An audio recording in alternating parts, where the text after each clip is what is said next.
Hello everyone. Today we shall look into group by and current group functions. Group by function is similar to summarize function.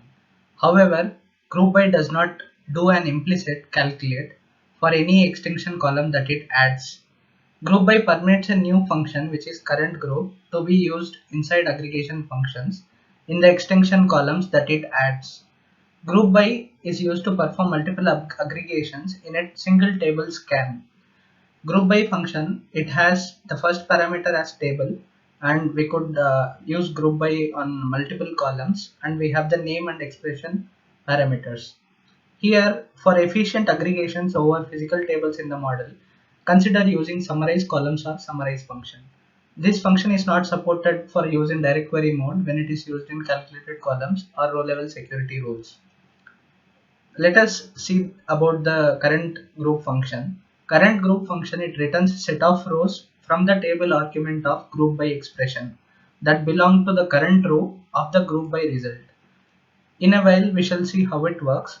It has the simple syntax which is current group with a parenthesis and no parameter in it. This function can only be used within a group by expression. This function takes no arguments and is only supported as the first argument to one of the following aggregation functions. These are few aggregation functions or iterator functions where this current group function could be utilized within group by. Let us move on to the data view. Here I have a sales data where I have date, country, distributor, brand, operator and other numerical data.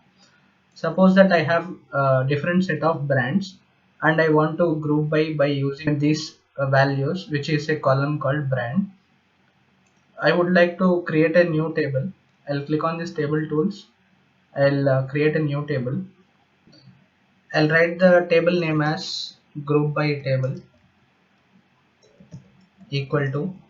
Here I'll use the function which is group by. In the first parameter we need to enter table. Our table name is sales.